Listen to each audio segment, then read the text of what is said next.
Hello and welcome to another episode of India and Global Left. If you are new to the show, please smash that subscribe button. Also consider becoming a YouTube member, a Patreon, or donate small amount given in the link in the description box.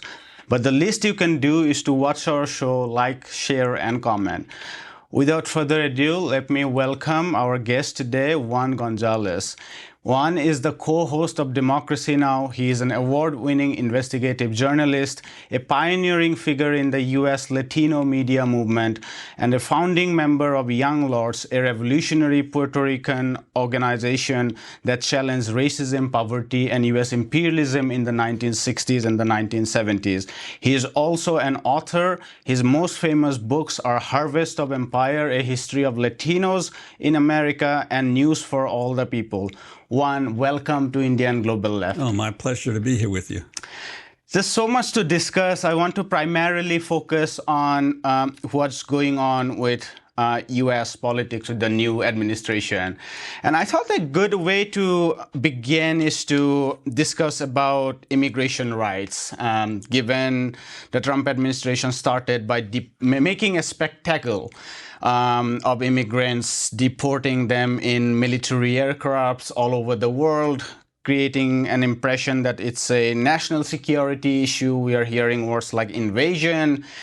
And it reminds me of your book, The Harvest of Empire, which, as I understood, said that immigrants in the US, particularly from Latin America, are not just people crossing over for economic opportunities, but they are created through US intervention dating back as early as taking over of Mexico in the middle of the 19th century, but escalating through the Cold War, Guatemala in the 1950s, Chile, Nicaragua, and so on and so forth.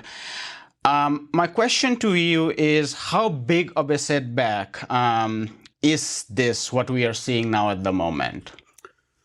Well, this is only the latest attempt by certain sectors of the ruling circles of the United States to scapegoat immigrants in general, but Latin Americans in particular, because Latin Americans represent by far the majority of the migrants have been coming to the United States since the end of World War II. There have been repeated attempts over the decades to mass deport, especially Mexicans, who are the largest group of all the migrants from Latin America. You can go back to the 1930s when President Herbert Hoover began a mass deportation program in the midst of the Depression, whereas estimates are up to 1 million Mexicans were just basically rounded up in communities, put on trains, and shipped out of the country, even some who were citizens. Then came Operation Wetback under President Eisenhower in the 1950s. The same thing. There were dragnets in Mexican communities throughout the United States and massive deportations. There were the deportations that occurred in the Clinton and later Bush and Obama years, where more than 3 million people, many of them supposedly convicted of aggravated felonies, according to new federal laws that were passed by Bill Clinton, or they were signed into law by Bill Clinton, but who were actually guilty of minor infractions, driving while intoxicated, and other minor infractions. Yet there were over 3 million people were rounded up in the United States and sent out of the country during this period. Interestingly, one of the things I document in the latest edition of Harvest of Empire, that of the 3 million people roughly who were deported, 90% of them came from only 4 countries: Mexico, El Salvador, Guatemala, and Honduras. 10% came from the rest of the world. So it was clearly a program aimed at removing Latin American migrants from the United States. There were the workplace roundups during the Bush years when factories were surrounded and migrants were deported. So this is the latest in a string of every few decades efforts to reduce the Latin American population in the United States. What does that tell you? Latin Americans, especially Mexicans, have historically functioned as a reserve labor force for American capitalism. In good times, they're welcomed into the country as low-cost labor. In bad times, they're pushed out of the country. So they serve essentially as a reserve force for capitalism in its boom times. And so what we're seeing now is just the latest example of this. But what I try to make clear is that the United States is not the only country that is confronting a migration problem. In fact, all the advanced industrial countries, excuse me, of the West have been dealing with migration issues now for decades. And if you look at the particularities of the migration problem, the migrants come precisely from the former colonial territories of the metropolitan nations. England has grappled for decades for how to handle the influx of Pakistanis, Indians, and Jamaicans. France of Algerians, Tunisians, and Moroccans. Italy of Libyans and other North Africans. Germany of Turks. And the reality is, if you look at who these people are, the Netherlands, if you go to the Netherlands, it's filled with people from the Pacific Islands, because those were the colonies of the Netherlands, as Algeria, Tunisia, Morocco were the colonies of France. So in essence, what's happened is, since World War II, the colonial powers they expected to extract the resources of the Global South. They never expected the people of the Global South to come. Now, what changed things? And this, I think, is what is often missed. Mm-hmm. World War II changed things. All of the colonial powers, in order to defeat Nazism, drafted millions of their colonial subjects into their armies. The British could not have won the war against Nazism were it not for the Indians and the Pakistanis and the Burmese that they impressed into their military. The same thing with the French, drafting Algerians and Tunisians, and with the United States, drafting Mexicans and Puerto Ricans. My father... Also non-combatant labor. It's not just those who fought. Not just those who fought, but those who provided the supply and the logistics for those military. My father and his two brothers were all drafted to fight in World War II. They lived in Puerto Rico.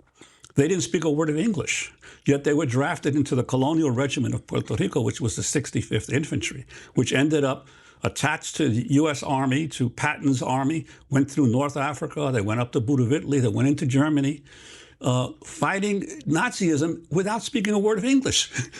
And so these were colonial soldiers, and the African Americans and the Latinos and the Mexicans who were drafted into the war. In essence, when those soldiers returned to their home countries, they had been all over the world. They had learned stuff that they would never have learned staying in their own countries. And they came back with a sense of their rights and a sense of, well, we fought for Nazism, we fought against racism.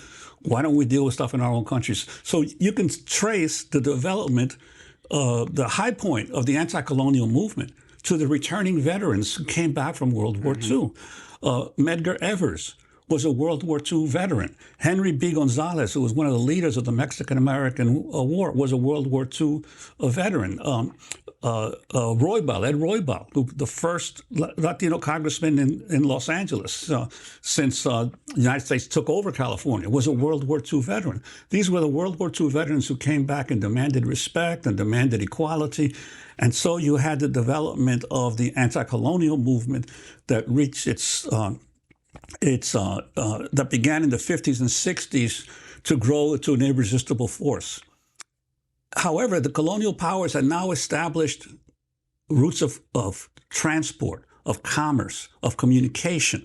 And so the migrants who left these countries went precisely to their former colonial masters. And that is the origin of the entire migration crisis of the modern world. Now, of course, there's a new addition, which is as a result of all the wars in the Middle East, that the United States and Britain and NATO have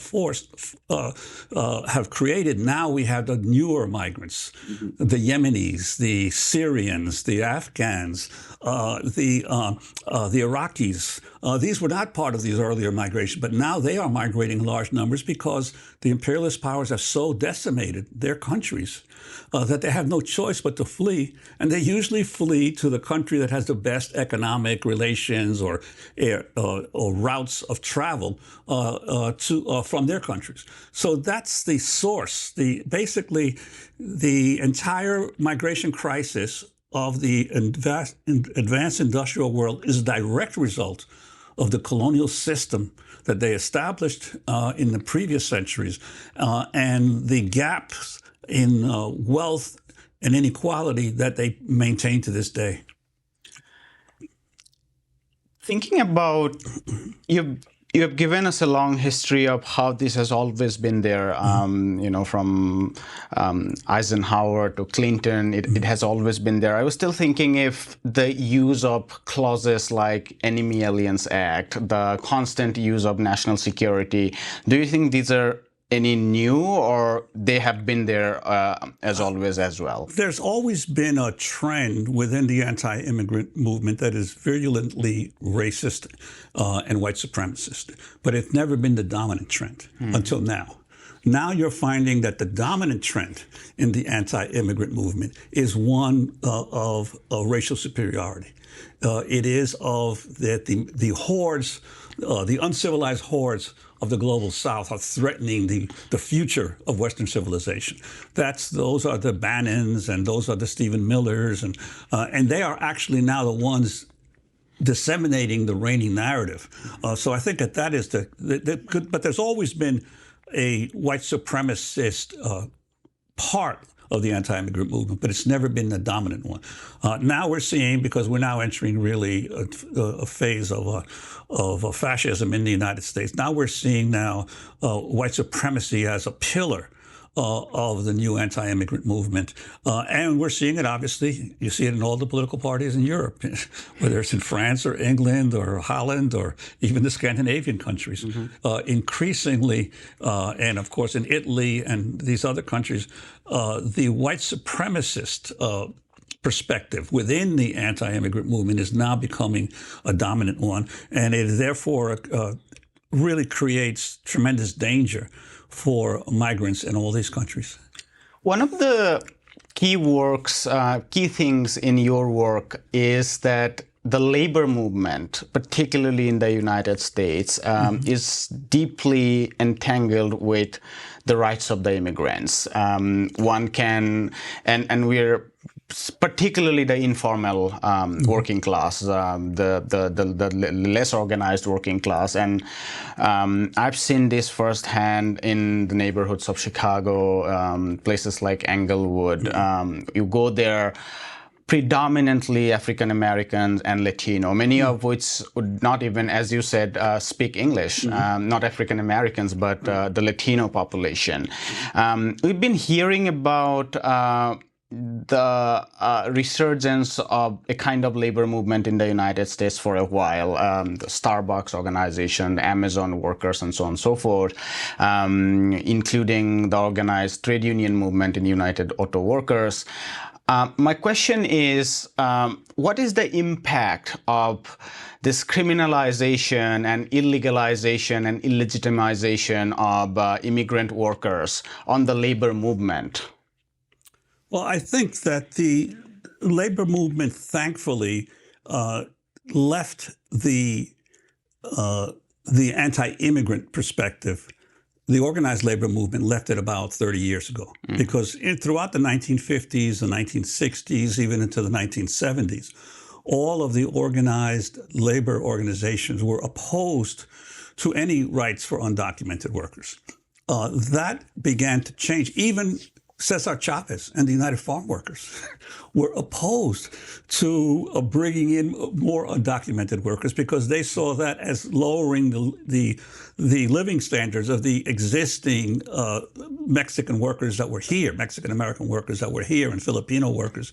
So there was a long history, an anti-immigrant history in the organized labor movement. That began to change by the 80s and 90s as a more progressive generation of union leaders came into the generation that had grown up in the 60s and 70s. By the 80s and 90s, those who had stayed in the labor movement were now leaders of a lot of the unions. And so they began to change. It especially happened with the Service Employees International Union, SEIU. It happened with the Hotel and Restaurant Workers Union. Some of the unions that had such a large number of immigrants began to force the rest of the union movement to change its position. For instance, the construction trades used to be heavily anti-immigrant until the less skilled portions of the construction trade became largely immigrant, like the Laborers International Union of LIUNA, Laborers International Union of North America. It's overwhelmingly immigrant and Latino today, and so they had to change their policies because it was directly in contradiction to their members. So there's been a substantial change in the organized labor movement. Unfortunately, organized labor in the United States is a tiny percentage of the overall working class. So the problem is that these anti-immigrant messages have seeped into the working class. And the other aspect of it, too, and this is where I sort of part company or differ with many of my fellow analysts on the left, I believe that there is a much larger labor aristocracy in the United States than anyone on the left gives credit for. In fact, I think that there is a significant portion of the American population that is not misinformed. They know what is happening. And they realize that the empire, as it was constituted since World War II, is in danger, and they have chosen their side. And that the millions of people who work in the defense industry in the United States who make good money working for Lockheed Martin and for Boeing and for these other companies, they know exactly what they are producing in their work. The millions of people who are employed in the military, in not only the 2 million defense workers, but the allied workers, but the military itself, and the people who are, because remember, the military of the United States today is not the military of the United States during the Vietnam War. Back then, the military of the United States was a draft army. People were drafted in, whether they wanted to or not, and they were there for a short period. The United States Army today is a professional army. It's career people who have decided that they want to have a career in the military. And so their attitude toward empire is a lot different from those soldiers who were drafted to fight in Vietnam.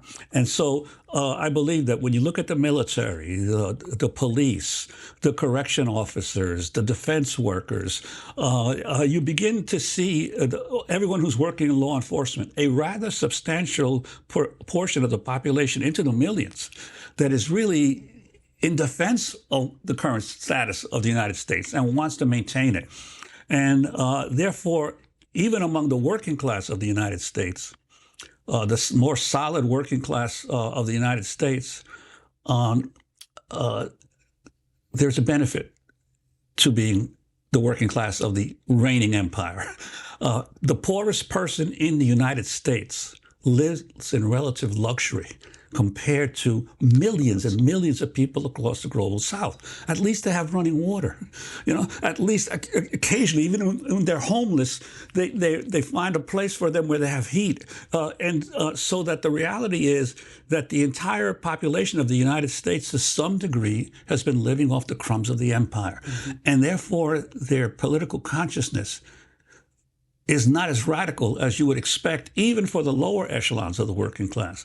So I think that that's why I've always said that the hope for social change and progress in the world is not in Europe and is not in the United States.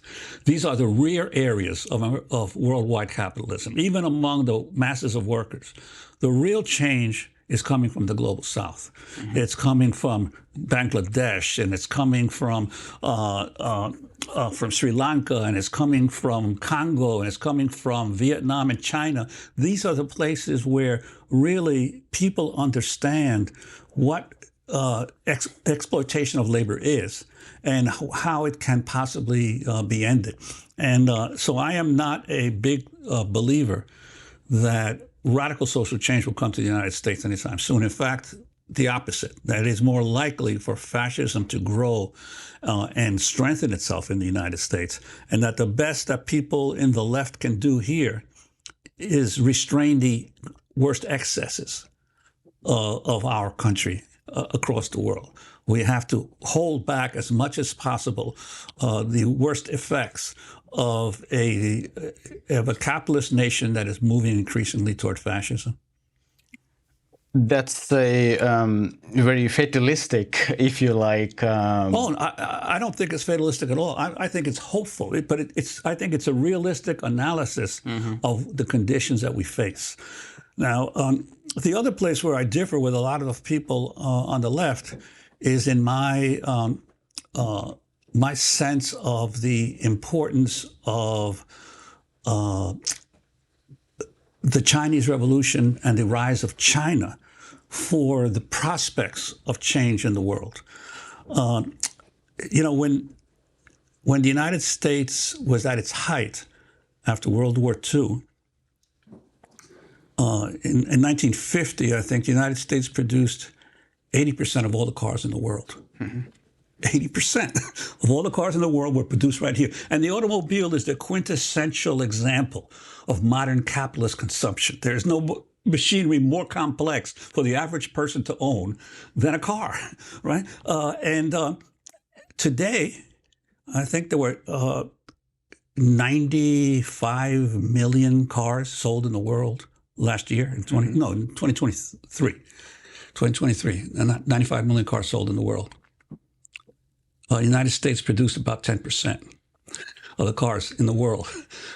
China produced 30% of the cars in the world. China is by far the largest producer of automobiles in the world today. In fact, it produced more cars than the United States, South Korea, Japan, and India combined. So it is the premier fabricator of the most complicated machinery in modern consumption. But that's not the only area. It's because that's its dominance in automobiles. When you look at electric cars, BYD. When you look at electric cars, China is overwhelmingly the main producer of electric cars. That's the future of automobiles. So the reality is that the productive capacity of China has increased exponentially over the last 20 years. And you know, I compiled some figures because, you know, leftists always talk about the importance of the proletariat, right? Now, there's lots of people who can be included in the proletariat. There's debates about who's in the proletariat, who's not. But everyone would agree that manufacturing workers are the heart of the proletariat. You can throw in construction workers and utility workers, but the manufacturing workers are the heart of the proletariat. In 2023, the United States, the world's dominant economic power, had 12.9 million factory workers. Factory workers. That made it fifth in the world in terms of factory workers. Above the United States, and this people don't realize, was Mexico. Mexico today has more factory workers than the United States does, right? 13.9 million. Above Mexico came Indonesia, which has 15.8 million factory workers. Above Indonesia, number 2 in the world was India. India has 18.4 million factory workers. How many factory workers does China have? 120 million. 120 million. China has more factory workers today than the top 10 other countries in the world combined. And again, Vietnam is not that far. Vietnam is just below the United States at 12 million. So you basically have today in the world 400 million factory workers. 132 million of them, 33%, are either in China or in Vietnam. What does that mean? That means 1/3 of the world's proletariat is today living under socialist economies. They're socialist market economies, but they're socialist economies. So the reality is that there's already been an enormous transformation of capitalism so that the center heartland of the industrial proletariat in the world today is in East Asia. It's in Indonesia, Vietnam, India, China. And that's the center of the world proletariat. Therefore, all the organizing, to me, if you're a Marxist, all the organizing that's most important is where the world proletariat is. And I think that that's what the Marxists of the West do not understand. The West is no longer it still produces weapons. It still monopolizes plane manufacturing, but it still has a lead in complex machinery, but in all other forms of production in the world, it's East Asia and South Asia that are the productive center of the world, and where the most wealth is being extracted from, because obviously a lot of that manufacturing is being done by multinational corporations. Obviously Apple is the best example in China, but Nike and in Vietnam, and so it is multinational corporations. But the proletariat that has developed now has increasingly built up the economic strength of these countries, and that is the great crisis of what Trump is a response to. I believe people get too mixed up in seeing him as a deranged individual, not understanding that I think it's Samir Amin, but many others, John Bellamy Foster, many others have said, fascism is an alternative management strategy of capitalism. It is a strategy that is resorted to when the system is in a crisis it cannot get out of. Therefore, the development of fascism in Europe and the United States is actually a response to the crisis of capitalism. We were talking earlier before the interview about the peddling of debt. Financial monopoly capitalism must constantly expand the amount of debt. It's not enough just to collect the current debt. You must increase the amount of debt to be able to get money back to keep your little roller coaster of money going. So, and the problem increasingly that capitalism has is it can't expand further in terms of its peddling of debt and its resource extraction, because so many countries of the global South are now developing their own economic strength. And that's the conundrum that they find themselves in. They can no longer maintain the level of profit that they are accustomed to. So they must therefore revert to clamping down on their own populations and also to militarism and war. And so they're clamping down on the standard of living of the United States and Europe. They're taking away all of the social democratic welfare policies, because those welfare policies were adopted after World War II as a means of preventing the spread of communism throughout the world. So Europe said to its working classes, which had many big socialist and communist parties, okay, we'll give you this. We'll give you big pensions, and we'll give you, even in Germany, union representation on all our company boards, and we'll give you this stuff just as long as we can maintain capitalism.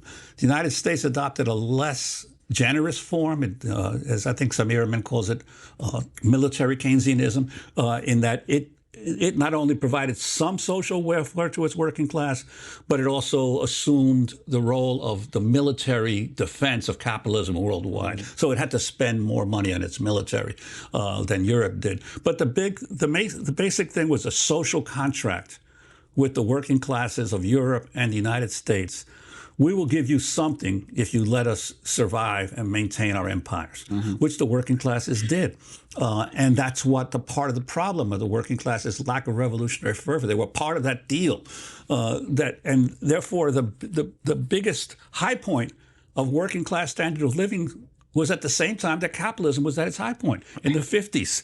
Both sides were in better shape in the 50s and 60s than they've ever been. And I think now, though, given the problems of reduced capacity to exploit the global South, the monopoly capitalists have cracked down on their own people. And their own people are buying the story that it's the rest of the world that's exploiting them. Right. It's the rest of the world that's taking advantage of them. They're buying the wrong narrative. And I think that's what we're facing right now. Fascism is advancing because it has no choice to maintain its power other than to seek a realignment of forces, a new war, I think. And that's the other aspect of China that I think is so important. Because, Trump focuses a lot on trade, on goods. But let me quote to you a couple of things that really struck me in my research on what is happening. This is a quote from the World Intellectual Property Organization. In 2024, in Geneva, they did a report called Patent Landscape Report, Generative Artificial Intelligence. They say, and I quote, between 2014 and 2023, China accounted for more than 38,000 generative AI inventions, which is 6 times more than the second place United States with 6,300. Since 2017, China has published more patents in this field than all other countries combined. We're not talking about sending toys to the United States. We're not talking about cars. We're talking about generative AI patents. China is far ahead of the rest of the world in generative AI patents. Here's another quote from the Australian Strategy Policy Institute, which the Australian government established in 2001 and is partly funded by the Australian military, on a report that they have, which is called the Critical Technology Tracker, that keeps close records of 64 critical technologies. Their latest report in August of 2024 provides a 21-year assessment of which countries lead in the development of critical technologies. And they said, and I quote, "These new results revealed a stunning shift in research leadership over the past 2 decades towards large economies. In the Indo-Pacific, led by China's exceptional gains, the U.S. led in 60 of 64 technologies between 2003 and 2007. But in the most recent 5 years, 2019 to 2023, is only leading in 7. China led in just 3 back then. Today, it leads in 57. In just less than a decade, the entire lead in critical technologies in the world has shifted from the United States to China. What does that tell you? It tells you that a centrally planned socialist economy is superior to the chaos of monopoly capitalism. And it is demonstrating itself in real life, in real terms right now. And that's the problem. The problem is not that China is a threat, is any kind of threat to the United States or to Europe. The problem is that centralized social planning, the concept, is a threat to existing monopoly capitalism. They know it, they understand it, and they've got to figure out a way to stop it. So what are they trying to do? They're trying to drum up a potential war with China. And I think that's where the American left has to be clear. It's not just a question of fighting fascism. It's a question of stopping the next imperial war, which is going to be a war against China. And I think that you can have criticisms of China. You can have criticisms of Vietnam. We can certainly have criticism of the United States. But you have to be realistic. Who is threatening who in the world today? How many military bases does the United States have around the world? How many does China have around the world? How many countries has the United States invaded directly over the last 30, 40. I mean, you mentioned some in Latin America. You didn't mention the Dominican Republic, which 25,000 Americans in 1965 intervened to stop the people of the Dominican Republic from ending a dictatorship, a coup. There have been so many of these. Grenada, Panama, Libya. Libya is a complete failed state today. Yeah, I'm sure that if you did a poll of the Libyan people, they would tell you they were better off under Gaddafi than they are today. So that the reality is that all of these military interventions have been at the behest of the United States, not of China. The last war I think China fought with anybody was Vietnam. And so I think that who's the militarist? Who's the expansionist? These are the things that we have to be clear on, regardless of what criticisms you may have internally about any country or government. The reality is you cannot allow a hegemon like our country to continue to try to exercise its bully power around the world. I think this is a very important point. We interviewed even Professor Mearsheimer recently, and we got into a big debate about the question of China. Of course, Professor Mearsheimer is not on the left. He espouses a theory of imperialism, and he says that the rise of China wouldn't be peaceful, and he talks about the need for Asia to be polarized, and the United States leading that flag. I think, but it's not just people like him, it's many on the American left, as you said, who have this vague idea of authoritarianism, and then being tied into communist socialist party-led party states. We saw this, or we see this even today in the assessment of the former Soviet Union. We see this ad nauseum in the assessment of what the PRC-led China, the CCP-led PRC has done. Why do you think this idea that everything China does is authoritarian, even if it is keeping a check on the tyranny of the business class, it is authoritarian, even if it is moving people out of agriculture into the productive spheres, effectively lifting millions and millions of people out of poverty, it is authoritarian, it is displacement. Why are these narratives so effective here? Because I think that it's Dominic Losordo's book, Western Marxism. I think it tries to approach this issue. Western Marxism has developed because of so many of the failures in Europe of socialist movements, and including the collapse of the Soviet Union, but even before that, the various other attempts at establishing socialist governments in Europe. There's an idealized view, I think, that has developed that all political parties and all attempts to build socialism are also suspect.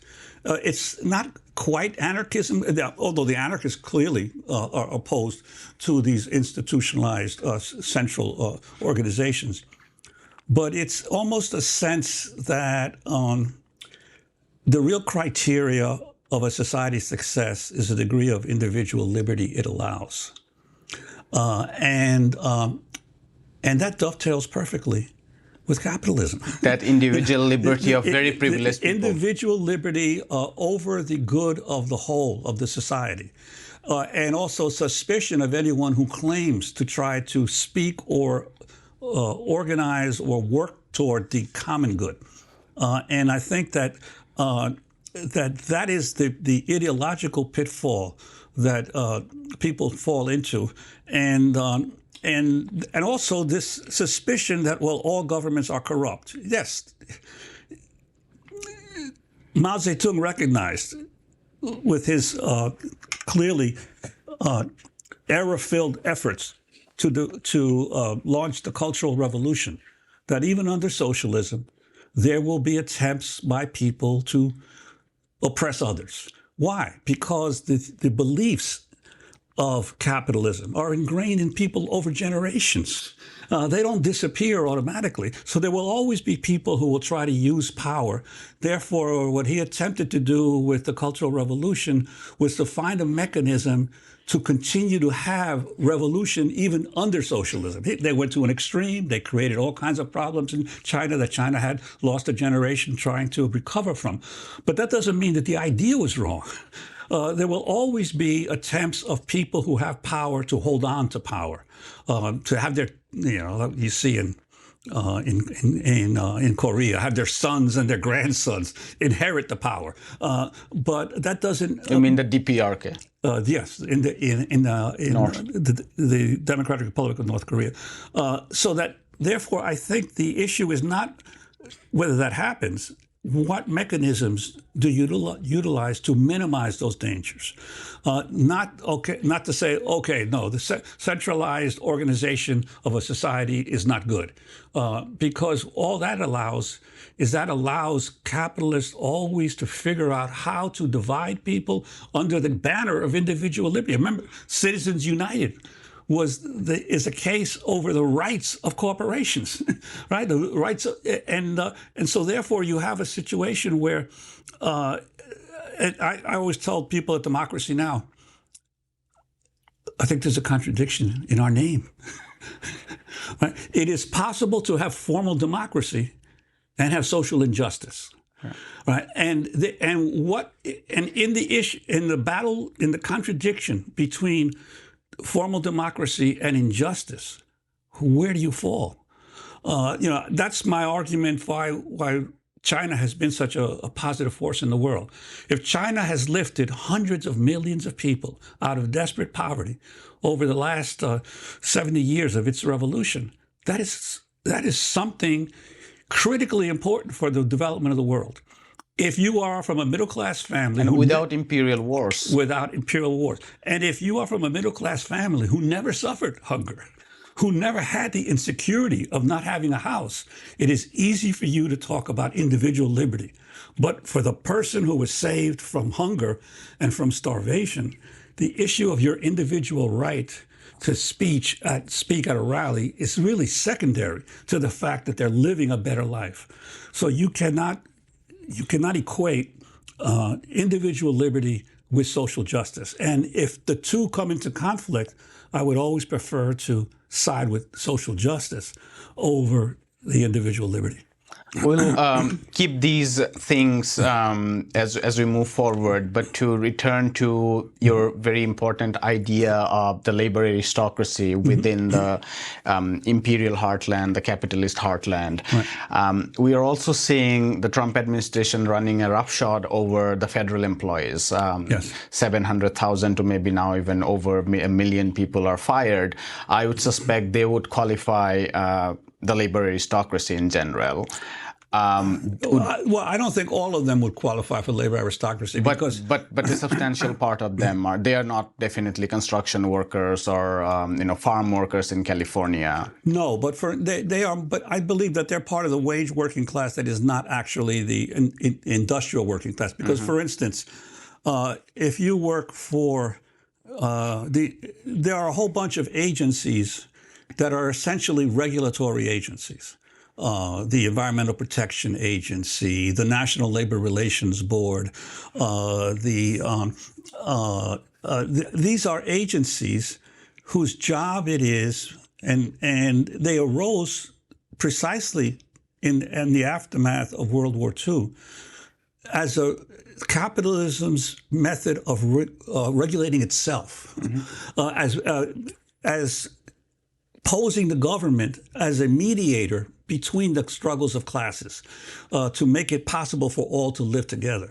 So these regulatory agencies have played a very important role. The OSHA, the Occupational Safety and Health Administration, assures that workers who are in workplaces are working in safe conditions. The NICOSH, the National Institute for Occupational Safety and Health, all of these agencies are regulatory agencies that play an important role in assuring that the masses of people in the United States, or for instance, the Consumer Protection Finance Agency, all of these are regulatory agencies to control the worst excesses of capitalism. So I would not consider the workers in those agencies to be part of a labor aristocracy, because they're not directly benefiting from empire. The ones that I believe are directly benefiting from empire are the ones who work for the Defense Department, a section of USAID, obviously that's the State Department. Another one, one of the biggest employers in the federal government is the Veterans Administration. There's 400,000 people who work for the Veterans Administration. What is their job? Their job is to take care of all the soldiers who fought in America's imperial wars. Now, on the one hand, they're providing needed health services, but on the other hand, they are part of the agreement that the government gives to its military, that if you fight for us for the rest of your life, your health care will be taken care of, right? So the issue of whether they are a part of the labor aristocracy, I think a lot of this still is defining classes is really an art more than a science. So I think that that I wouldn't classify them, but I would classify all of the police who work in every city in this country, right? Whose basic job is to maintain order as part of the labor aristocracy. So, and I would, all the Homeland Security people, all the TSA people, all of these other folks whose main job is controlling and maintaining the empire, that I would consider part of the labor aristocracy. So what I'm understanding from your classification is not necessarily your levels of wage. It's not necessarily your social status, but it's how you participate in solidifying the empire. Right.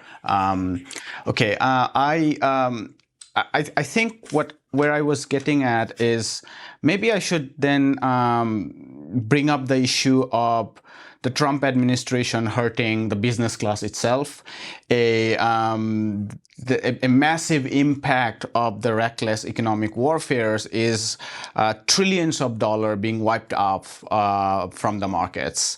And it is continuing. There was this very brief glimmer of a rebound when that pause was declared, but it fizzled out in a day because people don't know what happens in the 90 days, and then a significant part of financial and trade transaction is with China, with which the war would be escalating. And so my question is, if the financial class, if their assets do not at least bounce back to the level of 2020 or 2021, and if they continue to fall, would there be any revolt of that business class against Trump administration? And that might lead to a reversal. And just to add one more element, do you think the Democratic Party would be able to capitalize on that kind of descent of the donor class, let's say? Well, I think, first of all, that yes, there is tremendous upheaval in sectors of the American working class right now. But my sense is that all of these upheavals and crises inevitably lead to greater concentration of ownership, and that is going to happen in this situation as well. That those that are weakest or less connected to the policymakers will end up being sacrificed, but that others will gain.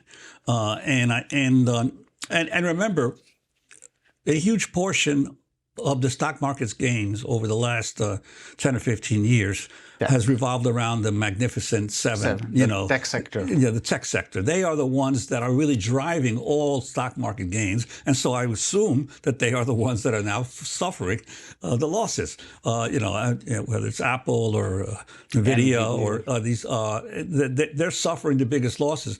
But sooner or later, the shakeout will leave those who have the best connections or the best ability to wipe out their other sectors that may pretend to compete with them, and they will go bigger. Because that's the general tendency of capitalism is always that the strong eat up the weak. So I think that's going to continue. And now because global monopoly capitalism has increasingly become financialized. The real issue is what happens to the bank, to the finances. And the other aspect of capitalism that most people don't pay much attention to is that capitalism in the United States has had a major structural shift over the last 20 years from publicly traded companies to private equity companies. There were something like 8,000 public corporations a few years ago. Now there's like 2,000.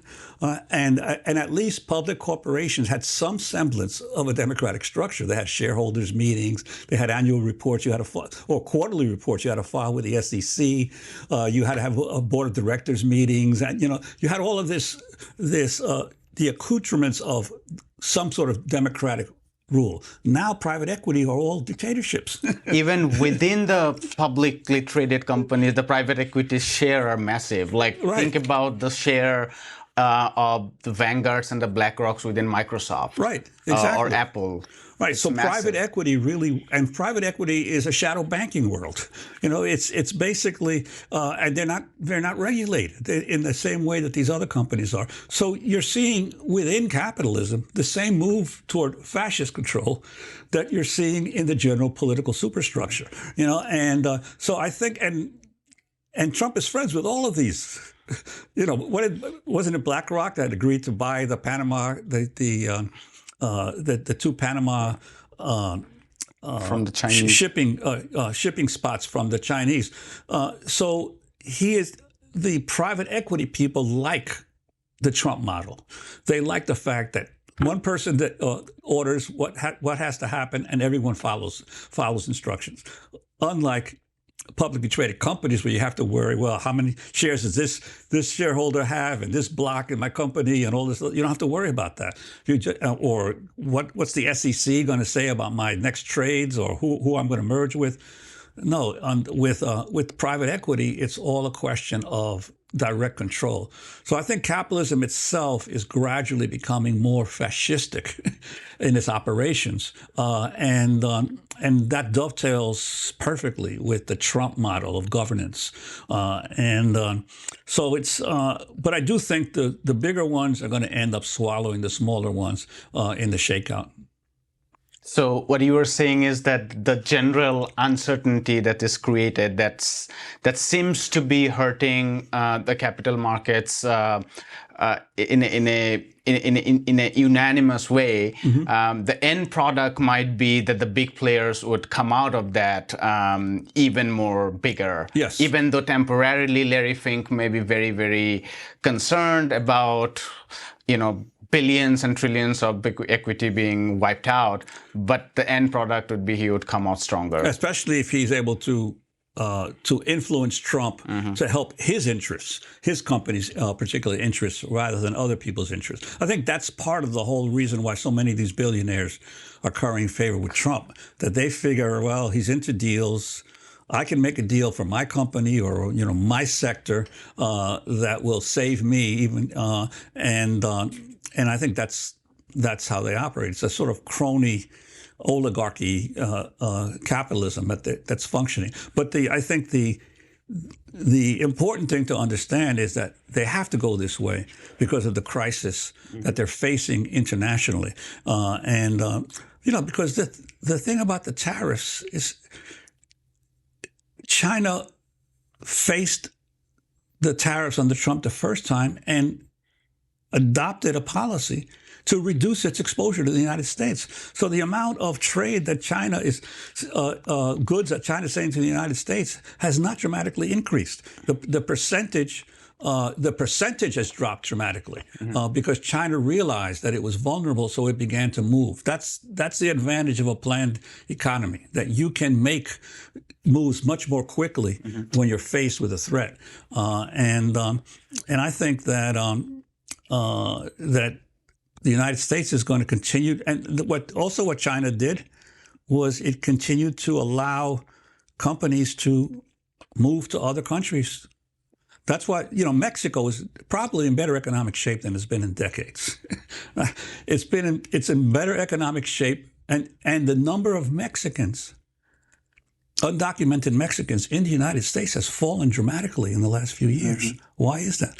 Well, because AMLO came in and he raised minimum wages, he allowed unions to organize, he gave workers more rights, and at the same time, the U.S. trade war with China convinced China to move lots of production, or not China so much, the multinational corporations that used to be in China have decided to move into Mexico to gain access to the Mexican market. So Mexico has been growing in jobs.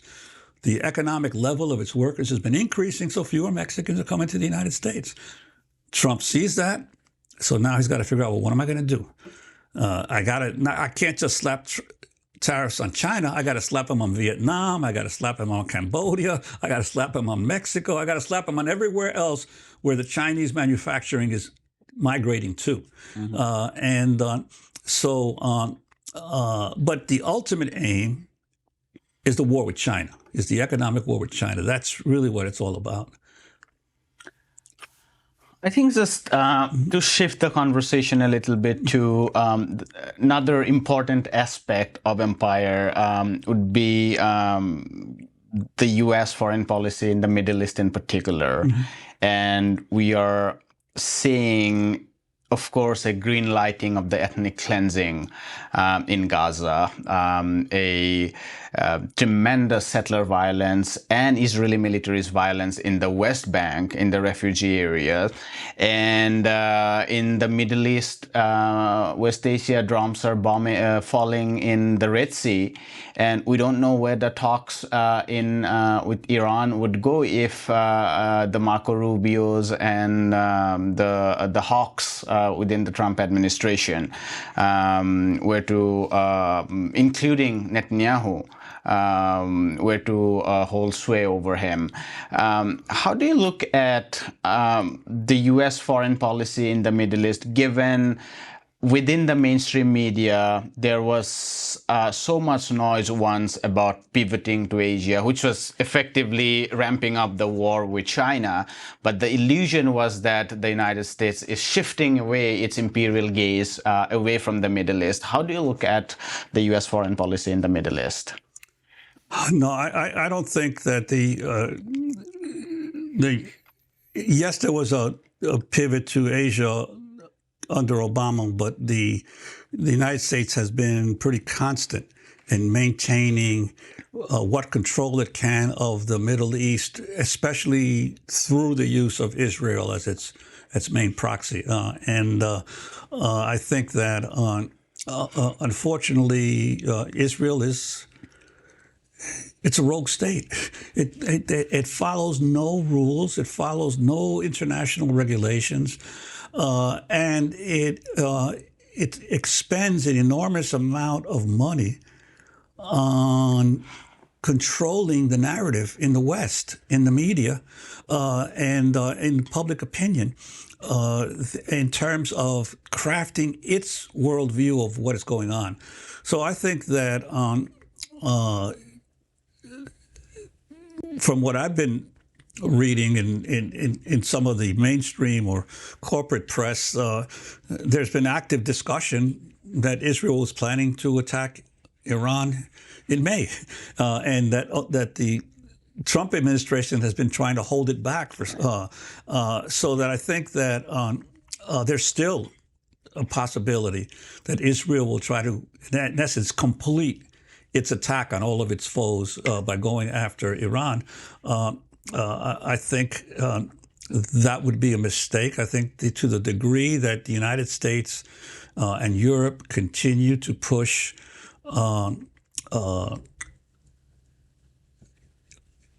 to continue to maintain Iran outside of Western relations. I mean, Iran is not a small. Iran has what, 100 million people? It's not a small country. It is a major regional power. It's $1.6 trillion GDP at PPP terms. It's not like $300 billion. No, we're not talking about Venezuela or Cuba. We're talking about a major force in the Middle East, and not only that, Iran has support and from China, from Russia. So you're driving people who would not naturally be allies together in sort of a united front against their common enemy. So I don't think it makes sense from the United States point of view to continue to press to threaten Iran or to, but the Trump administration, it isn't sometimes irrational in what it does. So, but I think that the most important thing in my mind is you don't get this in the United States, in any of the media in the United States, is we are completely isolated in the world when it comes to what is happening in Palestine and the Middle East. There are no countries in the world where people believe that what we're doing is right. And so I think that all we do is isolate ourselves.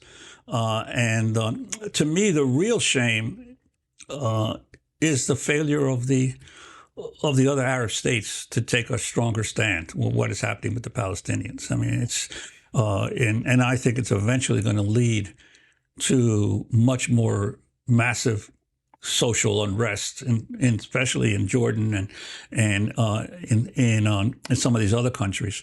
But I think if Netanyahu continues to move to remove Palestinians from Gaza or attacks Iran, we're going to be in a completely different situation. And you know, I saw an interesting. This is another. I wanted to mention this. I saw an interesting article about. You've probably seen this Jeffrey Sachs article about reconstituting the United Nations and admitting India to Security Council. Well, I read a piece, I think it was by an Indian leftist, who said, why is he urging that India under Modi be admitted to the United Nations? And Security Council. I'm sorry, to the Security Council. I mean, that's a right-wing government that has nothing in common with the aims of the UN. Well, the reality is, to admit India to the Security Council is not to admit Modi. It's to admit the fact that the Indian nation is the largest country by population in the world. It has a right to be in the Security Council, certainly more than Britain or France do. So regardless of who is running the country, the reality is that is a recognition by the rest of the world that India is a force to be reckoned with in the future and deserves to be a member of the Security Council. And regardless of what the political government is of the country at the time, it's just the right thing to do. But again, this is an example of sometimes those of us on the left trying to insist that our worldview is the most appropriate one at a given time, you know. So. I think I want to discuss media with you, but just to sum up let's say, for the lack of a better word, international relations, if I could briefly talk about the crisis in Ukraine this was our reading. Tell me if you agree or not, and share both your personal opinion about how you look at it and the platform Democracy Now! That we all admire so much. There was definitely a debate between Matt Duss and Jeffrey Sachs in Democracy Now! Representing the two sides. Of course, to simplify, one side is that the crisis was primarily driven by NATO expansion, and if we were to stop this crisis, it's primarily rolling back NATO. That's represented by Jeffrey Sachs, and many of us took that line. There's the other side which says that yes, NATO expansion is bad, but nevertheless Putin's war is Putin's war in the sense that it was unprovoked. Our reading was that in Democracy Now! There was no direct, clear position between the two. I mean, things were discussed, but the platform never took a position. Of course, unlike China, Russia is different because internally it's not very inspiring. how do you look at these things, and share if you agree with our readings and whatever you have to say? Yeah, I would say that your reading is accurate. The reality is there has been much debate within democracy now on the war in Ukraine.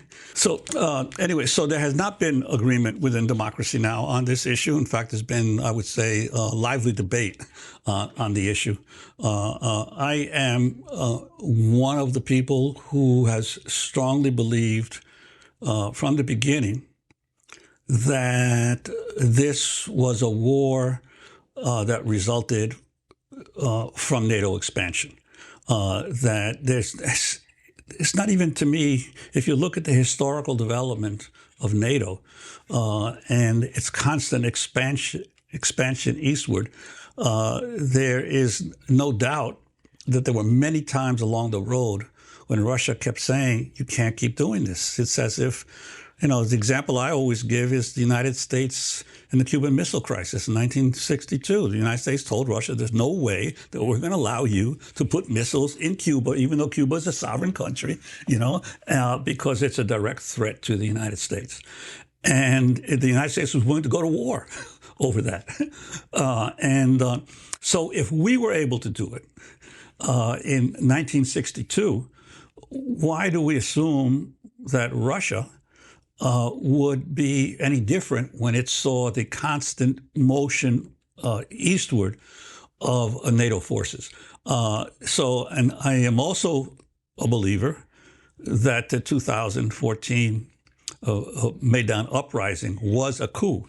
It was because I've never seen, and I've been around a long time. I mean, I've never seen U.S. politicians like John McCain and Victoria Nuland and these others go to a country and meet with protesters on the streets, defending protesters on the street against their own government. Never seen. It's never happened. So it was clear that the United States supported that uprising, and it's clear that it was a coup, and that the war in Ukraine began in 2014 and 15. It didn't begin in 2022. It began in 2014 and 15. What most people don't recognize is a couple of things. Number one is Ukraine is not a small country. Uh-huh. Ukraine is the second largest nation by territory in Europe, after Russia. It's the second largest in Europe. Number two, Ukraine, when the collapse of the Soviet Union occurred, Ukraine had 50 million people, population. By 2022, Ukraine had 40 million people population. Before the war with Russia, Ukraine had lost 10 million people in population. That means that the crisis that had occurred in Ukraine post the end of socialism was an enormous crisis that forced millions and millions of Ukrainians to flee the country. That had nothing to do with Russia. That had to do with the pillaging of Ukraine that occurred under capitalism and privatization, and Ukraine was the industrial heartland of Russia, of the old Soviet Union. So it was a major economic player that was decimated before Putin ever sent troops into Russia. So Ukraine has been a target of the United States really for decades, ever since the fall of the Soviet Union. Many major leaders in the United States said Ukraine is the key. If we're able to take the Ukraine away from Russia, it will lose enormous power. So I think that that Putin, I still don't think Putin should have invaded, but I completely understand the reasons why he did so. And it is a proxy war of the West against Russia. Because, I mean, let's not mistake anything. Russia is a capitalist country. It is clearly, it's unlike China or Vietnam. It's not in any way socialist. However, what I believe happened was that after privatization decimated not only Ukraine and Russia, Putin developed a nationalist capitalism. He said, we're going to have capitalism in this country, but we're not going to let you keep ripping our country off. We're going to build our own homegrown capitalists. So he built homegrown capitalism in Russia, and that's what the West didn't like. The West liked Putin as long as he allowed American companies and British companies and the others to come in and exploit the resources. Once Putin said, no, you've gone too far, you've taken too much of our wealth, look at how our people are suffering, that's when he became a problem. That's when they said, okay, this guy's got to go. We got to keep expanding NATO westward. So he's a national capitalist. So I believe that Russia should not have invaded, but I completely understand its reasoning. And I do believe that the United States was determined to utilize the Ukraine war to further weaken Russia. Now, the difference, I think, has happened with Trump is Trump wants to break Russia away from China. He wants Russia for his own racial supremacist reasons, for his own, he believes that Russia has more in common with the West than it does with China and the global South. And he's trying to do a reverse Nixon. Nixon tried to break China away from Russia, and now he's trying to break Russia away from China. He may succeed. I don't think so. I don't think so because I think that Putin understands that Trump is a temporary fixture. You don't know what's going to happen under. That's the chaos of capitalism. There's nothing predictable about capitalism because it is such a chaotic system of operation. You never know what the next president or the next administration that comes in is going to do. So you have to take the long view, which is what I think the Chinese did for years. They took the long view of relations between these major powers. I think I've always wanted to ask you a little bit about media, given that's been so central to who you are and how we have read you. Right. You've also, of course, written News for All the People, where you focus on inclusion of racial minorities within the U.S. media ecosystem. But I think what I want to ask you particularly here is, what are your thoughts about what the internet has done to media as a whole? And there we see the corporate media on one hand, and on the other hand, the non-corporate progressive media. But it's not just progressive media, so it's not just democracy now. It's also the Daily Wire and so on and so forth. And then there is a whole range of what you call social media, YouTube podcasters, analysts, and who don't as much have the resources to collect data, who don't have reporters, but nevertheless, they do provide important analysis. And increasingly, we don't have any survey, but more and more people are taking to these means. Many of our subscribers say that, oh, I just canceled the New York Times after 20 years of subscription to take your subscription. I mean, it's we do find these kind of people. So what's your overall assessment of where media is in the age of internet? Well, I'd have to preface that a little bit by telling you the overall critique because in News for All the People, my co-author and I, Joe Torres, we dealt with two things. We dealt with the history of exclusion of racial and ethnic minorities from the mainstream media, but we also dealt with the creation of the media system itself. And we have our own sort of a theory of development of the creation of the media, and some of it building on the work that Paul Starr did decades ago on his book, Creation of the Media, System of Modern Communications. But we took it, I think, a step further because his book only ended in 1945. He never wrote a sequel that he was supposed to write. But our viewpoint is that that the system of media in the United States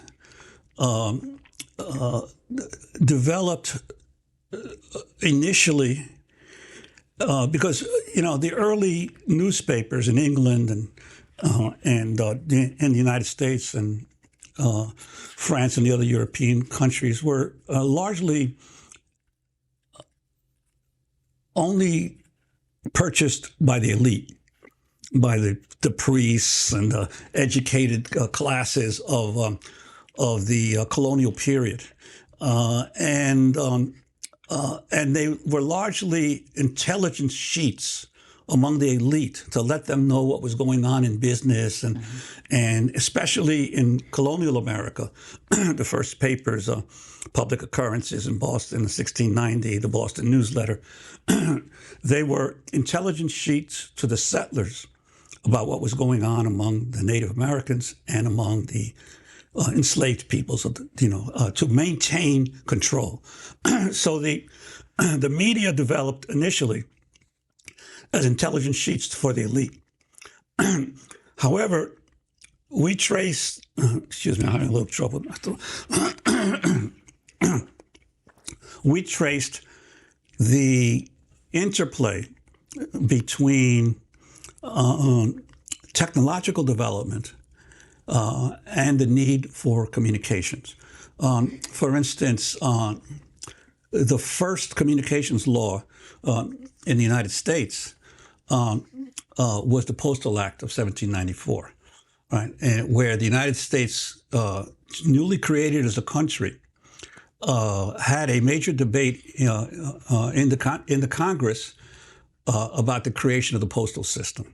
There were debates that occurred between Madison, Jefferson, Washington over should the United States create a postal system where papers were delivered free to the people.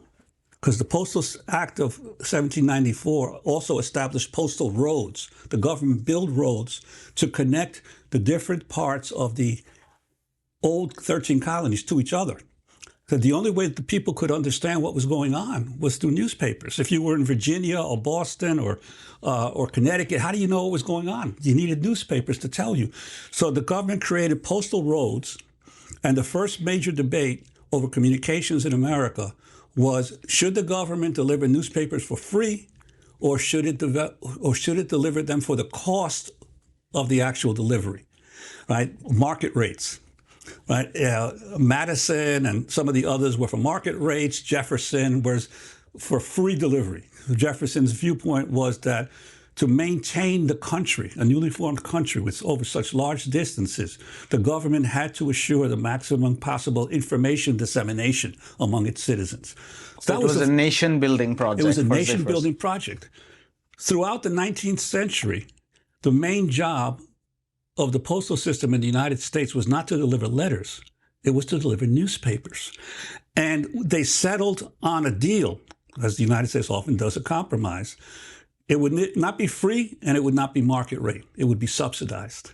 All right, so that's what's called second-class postal system. Second class is the delivery of magazines and newspapers at a lower rate than first class. Which we have even today. Which still exists to this day. Throughout the 19th century, the main job of the postal system of the United States was to deliver newspapers to the people. And the postal system was the main employer in the U.S. government up until the Civil War, when the government started to grow. So you could argue that from 1794 to 1860, the main job of the United States government was to deliver newspapers to the people. And that's why we developed a very vibrant newspaper system, a highly educated population, many of whom people subscribe to multiple newspapers. And also the government decreed that every newspaper publisher could get any other newspaper in the country free, because most newspapers, what they did is they would read the copy from other cities, cut out the articles that they thought were most important, and put them in their newspaper. Just as it is done today. Right. It was an internet system. It was the first internet system where basically the government subsidized the ability of people to spread the news. So that was the first stage of American journalism, and it produced the highest newspaper reading public in the world, right, throughout the 19th century. Then came a new technological development, which was the telegraph.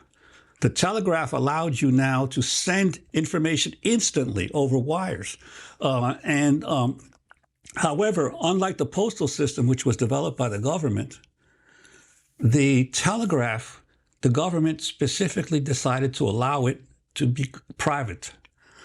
Even though Samuel Morse, the inventor of the telegraph, urged the government to buy his patents and turn it into a public utility.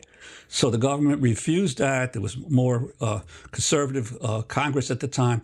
And so you had the development of a privatized telegraph system, which eventually led to all the little telegraph companies being bought out by one, which was Western Union. And Western Union became the first industrial monopoly of the United States. Was this like 1880s, 1890s? Right after the Civil War, 1867, by the time Western Union got control of all the other companies. So Western Union established the first industrial monopoly of the United States. It cut a deal with the railroad companies, because the railroad companies were then expanding their railways, for the Western Union lines to be built along the railroad tracks in exchange for Western Union assuring the railroads that no information would get out against monopoly of the railroad. So it was a conglomerate between the railroads and Western Union. So as a result, throughout the second half of the 19th century, and what happened in the first half was that because the government was paying for delivery of newspapers, lots of people started newspapers. Anybody who had a press could start a newspaper, and the government would deliver it for you. And there were Black-owned papers, Latino-owned papers, Native American papers. It was a huge democracy that developed. But then what happens then is that Western Union controls the transmission lines, and they start charging very, very high prices per word for translating any dispatch. As a result, little by little, big newspapers were the only ones that could control their information. They established with AP, they established monopolies in every city so that only one or two newspapers in every city could get the AP dispatches over Western Union. And so you had the rise now of a more centralized system of information that developed in the late 19th century. So it went from decentralized in the early 19th century under newspapers to centralized under Western Union AP monopoly. But then a new technology developed in the early 20th century, radio. Radio, once again, democratized information flow because any young person with a ham radio operation could begin to transmit, and you had all kinds of a new age of democratized information that developed. 1920s, 1930s. The 1920s into the 1930s. The American mass culture. Until 1927, the government under Herbert Hoover takes control at the behest of a few major radio stations, networks, the CBS and NBC networks, and they create the Federal Radio Communications Act of 1927, and then the Federal FCC Act of 1934, which centralized radio under the control of the networks. And NBC and CBS, and then eventually ABC, is created to basically control information flow. That continues through television up until the 1970s and 80s, when a new technology develops, which is cable. Cable television comes in. Now it was no longer broadcast. It was now with lines, coaxial lines. And again, you have a flourishing development of democratized media under cable. And that continues for quite a while until then Clinton comes in 1996 with the Telecommunications Act of 1996. Not only allows all the cable companies to centralize control, so that Comcast and a few others now control all the cable systems in the United States, but then sets the basis for the privatization of the newly developing internet. Because the internet until that time was being funded by the government. The National Science Foundation was basically universities connecting with each other. And that's Al Gore's great claim to have created the internet. He didn't create the internet. He passed a law privatizing the infrastructure of the internet. And so the internet became a privatized operation. So our theory is that Every time there is a new communications technology, it upsets the existing order of mass communication. Right. It forces the government to come in and draft new rules for how people in an industrial democracy will get their news. Sometimes the citizens win, sometimes they lose. Sometimes there's a democratic opening, but almost always there's a closing and a centralization of information. And that's been the battle in the American media system between how do you respond to revolutions in technology and how does the average ordinary citizen get access to news and information. And that's been the back and forth battle throughout the system of the U.S. media. The other important aspect of it is that media became mass in the 1930s. I'm sorry, the 1830s. Before the 1830s, like I said, you had to buy a subscription to a newspaper 1 year in advance. And then the publisher would have the post office deliver it to you every week or whatever. However, once you had steam press, steam power driving printing presses, you could now produce masses of newspapers. And that's how you had development of what was called the penny papers. In England, there was a revolution around the same time, the penny press. In the United States, it was the New York Sun, the New York Tribune. These were the first penny papers, where papers were no longer delivered by the post office. In the urban areas, they were sold on the streets for a penny or 2 pennies to the working class. Why did that happen? I believe the mass media in the United States developed precisely at the time that urban laborers got the right to vote. Between 1928 and 1935, most states in the United States removed property requirements for voting. So therefore now the masses of artisans and urban workers could vote. In a democracy, one person, one vote is a dangerous thing. Right. You never know what the people are going to vote on. So therefore, mass media developed precisely to be able to control what the masses of people think. This is where Walter Lippmann and other comes in and writes about the function of media. The function of media, right. It's important to be able to control what the people think, because what they think determines how they're going to vote. And so basically that's been the battle. The battle has been to control the narrative of what the masses of people think through mass media. Now, the problem is that the alternative media has also grown up side by side with the commercial media. You had the working men's press of the 1830s. You had the muckrakers of the 1890s, who mostly published in magazines. You had the communist and socialist press of the 1920s and 30s. You had the New Left press of the 60s and 70s, and now you have all the alternative media, Intercept, Common Dreams, Alternate, Democracy Now!, The Nation, all these others. They are part of the alternative press, which has always had a separate narrative, counter to the dominant commercial narrative. But both streams of the media, for 200 years, systematically excluded people of color. Very few African Americans worked in the media until the 1960s. And not only the commercial media, in the alternative media, very few. However, as a result, Black Americans developed their own newspapers. Latinos, there were over 100 Spanish language newspapers in the United States before the Civil War. And Chinese language papers, Native American papers, they all developed their own separate presses because they were systematically excluded from the others. So there have been 3 streams of the American press: the corporate and commercial media, the alternative, dissident media, both of them mostly white, and then the press by people of color. Community-based.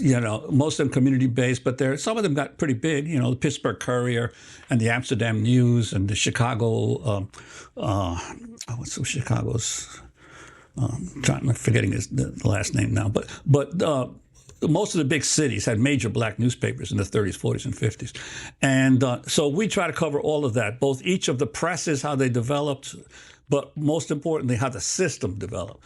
Because I think that's the systemic analysis is really the important one, that it's a constant battle between technology, government policy, and citizen groups from different classes fighting over what will be the rules of the new information system, right? The internet was doomed from the time it got privatized. And if you read Julian Assange's little book, Cypherpunks, right? Julian Assange 15 years ago said that the internet has morphed into the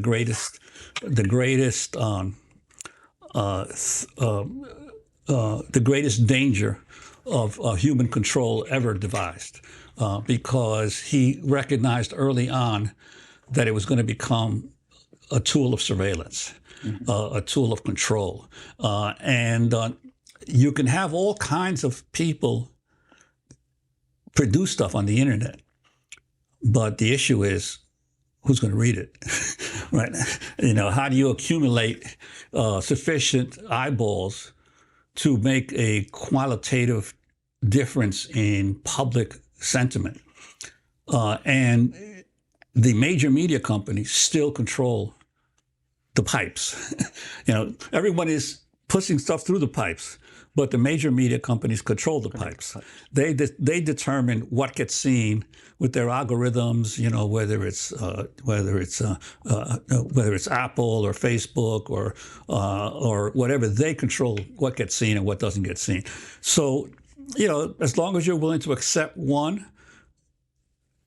that whatever you produce, and there's great stuff produced all the time, but the delivery. But finding it is the dissemination system is still controlled by the big players. And not only is the dissemination controlled by the big players, everything we do is being tracked. Like I tell my students when I was teaching journalism, I said, Google knows more about you than you know about yourself, because you don't know where you were 4 months ago at 5 o'clock in the afternoon on this date. Google does through your GPS data. They know exactly where you were, right? And you don't remember how many times you've gotten a cold, but Google does, because every time you get a cold or have a problem, you do a search, for a remedy or this or that. So they know more about you than you know about yourself.